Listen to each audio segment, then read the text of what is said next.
Hello, my name is Kai. I live here in the southwest Finland, which is, by the way, the biggest archipelago in the world.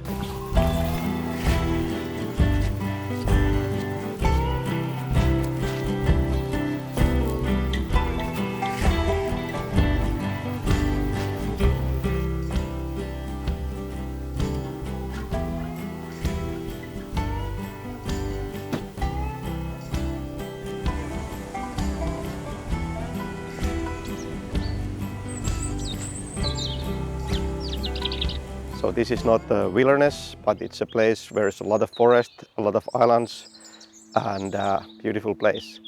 Now it's a sunny day, and I think it's 22 degrees warm, and it's starting to be the end of the summer already, and the forest is quite dry, and you have to be careful with the fire.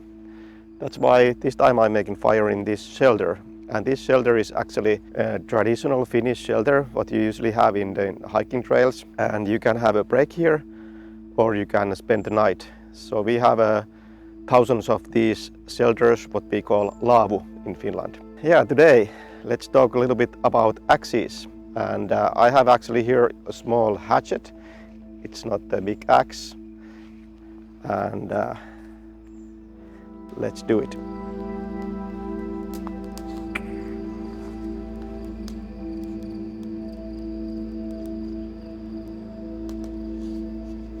So before you start swinging the axe, take the safety first. And you can do a lot of damage with the axe for yourself or others, so be careful. And you should check the YouTube for safety videos for the axe using if you don't know how to use the axe or the hatchet. And one thing what I usually recommend is having some kind of protective gloves. Like these ones, they have a Kevlar inside, and if you hit yourself, you don't cut yourself so deep. You get bruises, but you don't cut your skin. So these are really nice using when you're swinging with the sharp tools.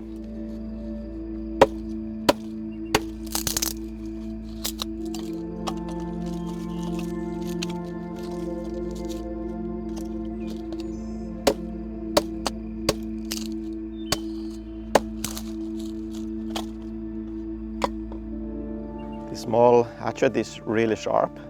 So what you should do, use the cover of the hatchet here as much as you can and remove it when you really need to use the axe. If you have an axe without this leather cover, usually good practice is to hold it up here when you walk, because if you fell down you can hurt yourself. And if you have dogs or some other animals with you, then you have to be really careful when you walk that you don't cut your dog, because they are usually using the nose every place and they're really curious what you're doing. And the most usually hazard what I know what happens with the axe are usually two kind of things. One is if you're using this in the wrong angle and you hit it with the axe, it will swing you backswing, and it can hit your hand or even your face, and that hurts. Another thing is when you miss the wood or you don't hit it in the right place, it can like bounce from this and then you hit your leg, usually in your knees. So the good practice is to spread your legs wide apart and then use the swing that if you miss it, your axe will hit between your legs and not in your leg.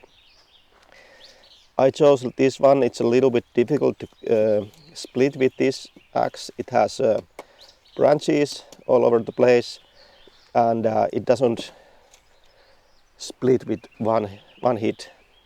So you have a couple of options. You can use it this way, and you know it doesn't really work so good. It's so big. Then you can have it upright like this one, and you can hit it in there, but then it doesn't go with one hit. Let's see. Let's put it in there. Then I can use some other wood, and I can start hitting in that point of the axe.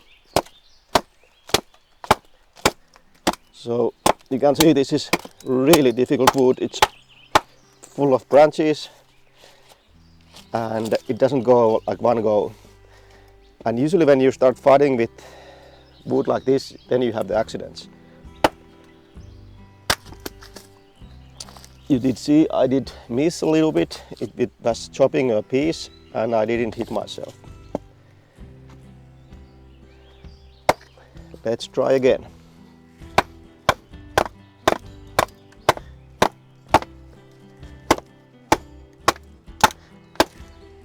Yes, now it's going.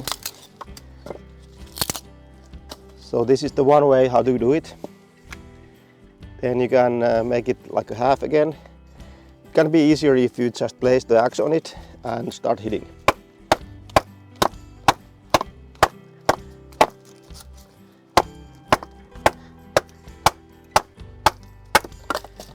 Like that. So when you have a smaller piece, then you can place it on the log if you have something nice wood, and have it in a place that it doesn't backfire you.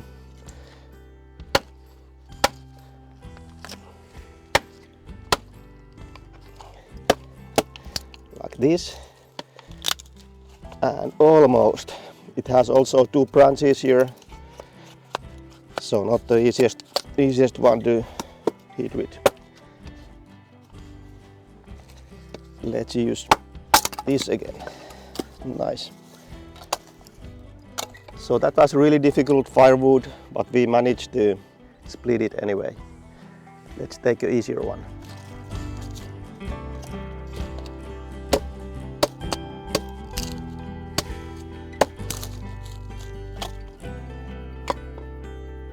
So this one is a little bit smaller.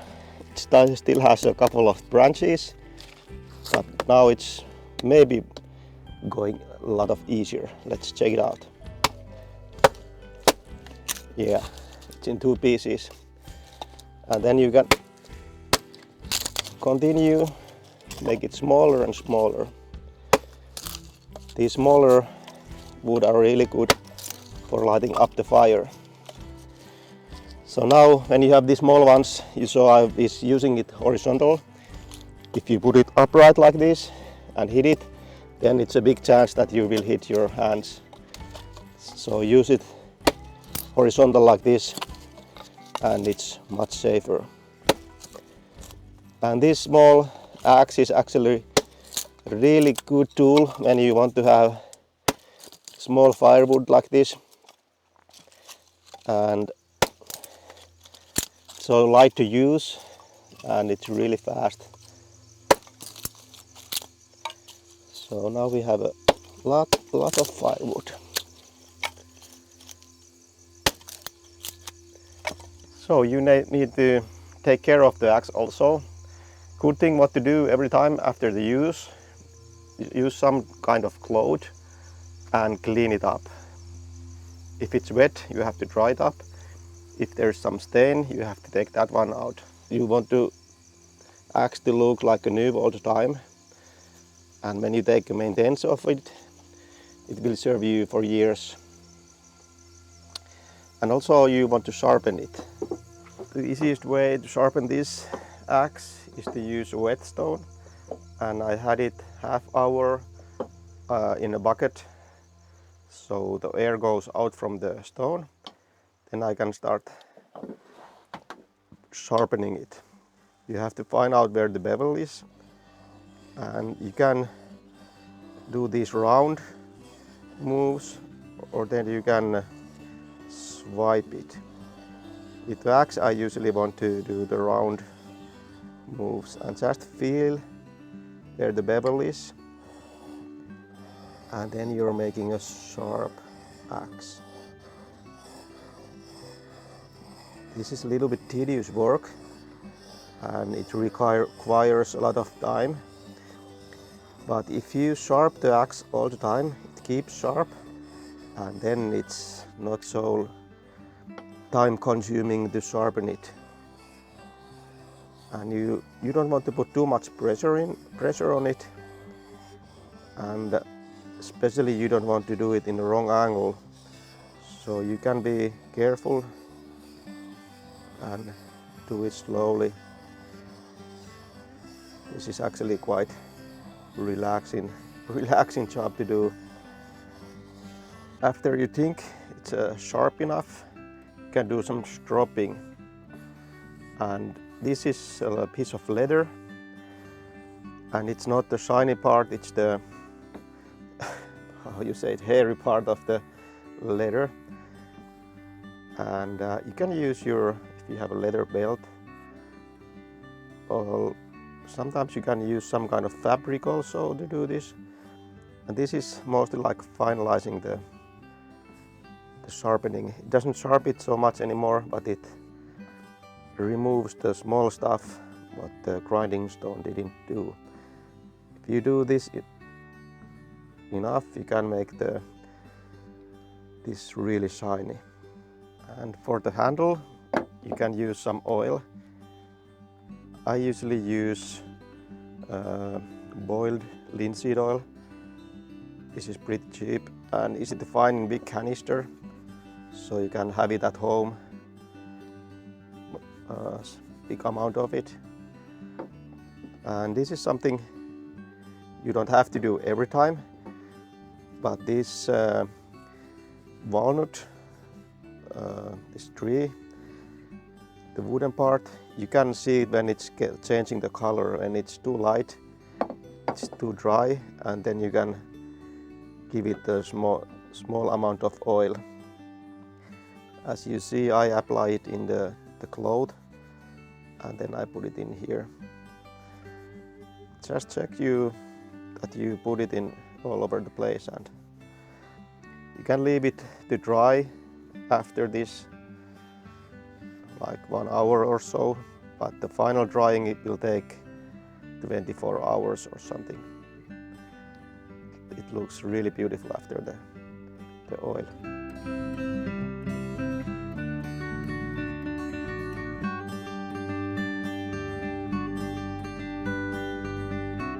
With these leather parts, you want to apply some leather oil or wax.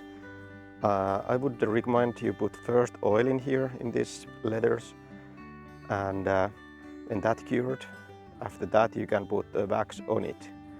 Then it will make the best result, and then the leather will survive for years, and it will look all the time just nicer and nicer when it's wears off a little bit. So you can of course fell a tree with axe. With some trees like this spruce over here, it's easier when you take off some branches first. Then you have a room to move in here. And this is good tool for limbing the branches. No. So don't worry, this tree is going down anyway, because this area is like 10 square meters. Here's like almost 10 trees, so it's too much. So I'm like cleaning the forest a little bit, that the trees have more room to grow, and then I will have a nicer forest here. So this is my own forest. This is a quite small tree, but it's a small axe also. But you can start like making a notch in that direction where you want the tree to fall down.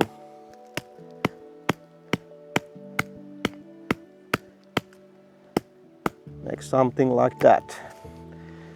And then you go to the other side and start cutting that a little bit. And notice my position. The tree is in this way, and I'm hitting here, so if I miss it, I have to miss really hard to hit myself. So when I'm like this sideways, it goes really easy. Now, be careful, the tree is going over. Like that. And it's still a little bit sticking in here. Just a couple of hits here, and it should be off. Just a little bit. Now, when you're limbing the branches, it's the good thing that you go in the side of the tree and go in the other side of the branches. And then you try to hit them all the time as close to the tree trunk as possible. And then just hit it. And this is a small one, so it's not the fastest one, but you can have more force when you're taking your grip down here. And now goes pretty nicely. And of course the other side, go to the other side of the tree and the same thing.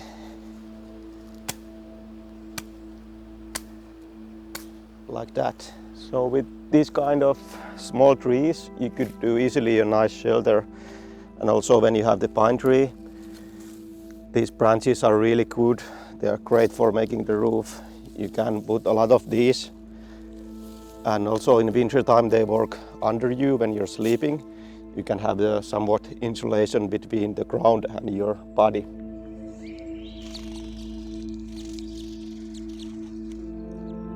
So when you're in the nature, always you want to take good care about the nature, not only destroy it. So you have to follow the rules. The rules are all about you, because the nature is your resource what you're using. And if you take care of it, you have more nature to use for yourself also. So for example, here in Finland, you're not allowed to fell any trees or even cut any live branches if you don't have the permission of the landowner. And this rule is quite common in different countries. And also making the fire. You can't make the fire without the permission. So that's a good thing to remember. And the fire ban.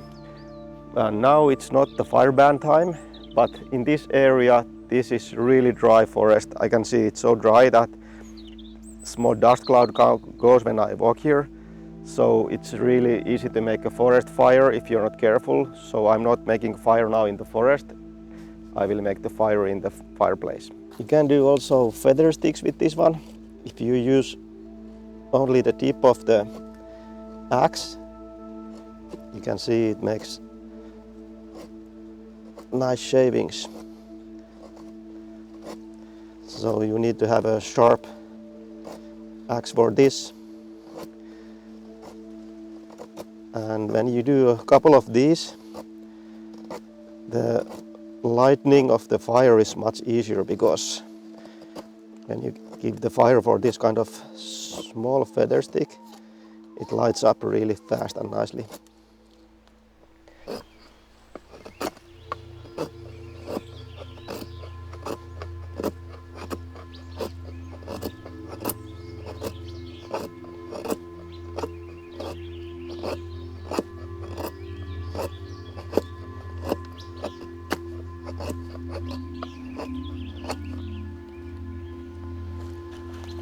The key to having the fire igniting like easily is the preparing all the stuff. So I have here all a little bit like different size of the trees, and what I do pretty much all the time, I'm putting the biggest ones below.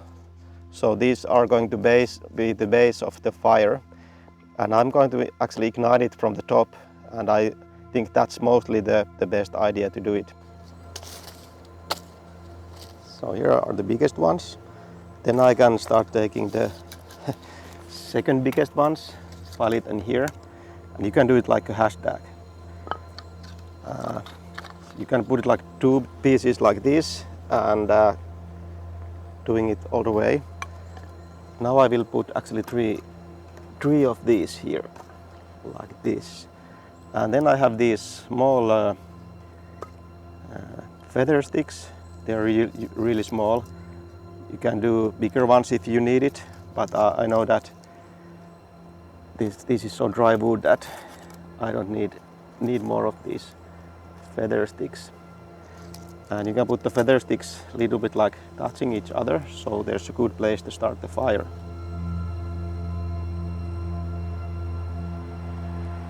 Igniting the fire, I pretty much all the time use birch bark. This is really good thing with the magnesium stick.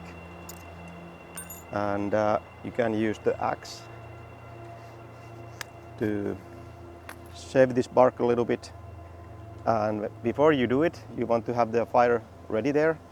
And also if it's windy, like here it's quite windy now, if I do this, it can be that the wind is going to fly all the fire starter away. So I will be a little bit here behind the rock, that it's not so windy and I have a bigger chance to succeed. With the birch bark, there is this really fine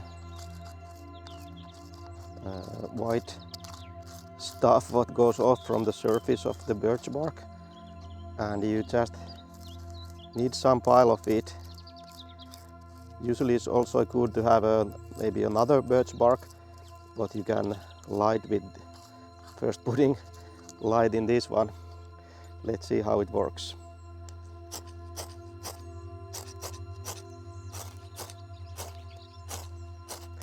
Not the fastest ones. It's good to practice that you can have it going on like a first or second try.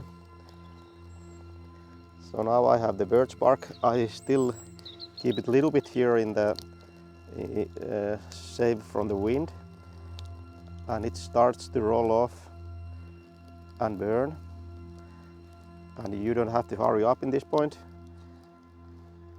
Usually it's the opposite. If you hurry too much, then you're going to have a hard time. So now they are lighting the feather sticks, and then I have this small stuff what I made when I was chopping down the smaller woods. It's always really nice to save this one because this really helps to feed the fire. And now when I have all this ready close to me, it's really easy to put the fire here. And then you can have a lot of more these small ones and apply it here and keep it going on if you want to just have a small fire. Or then when you have this really going on, you can also put some bigger logs in there. It depends how long you're going to spend in the fire and what you're doing with the fire.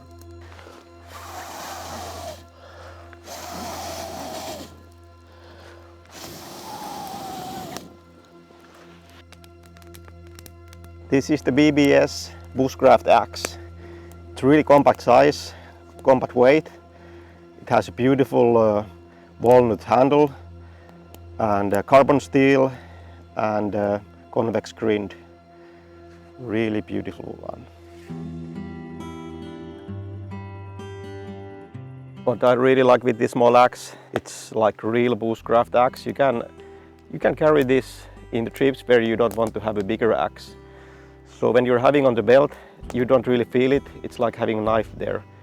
It's just slightly heavier, but this holder is really nice. And it doesn't drop there when you walk. Also, you have the cover for the blade, so you don't harm yourself with the sharp blade. And the compact size, it's really nice, it's rugged. If you read the reviews of the axe, you can find out that people who have been using this more than a year, they like it. The ergonomics is really nice. You can feel when you're taking from this tip, the weight is in the other side, good for chopping. And also you can use your finger here and use it for carving. So really nice work. This so you don't have the greasy fingerprints and stuff like that. It stays looking really nicely. Nice work, BPS. So thank you for watching the video. If you like it, press the like button. And if you like our videos here in the BPS YouTube channel, please subscribe us and share to your friends.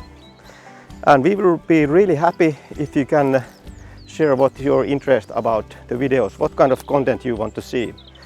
And comment that below and we will maybe help you for that. Thank you for watching. See you next time.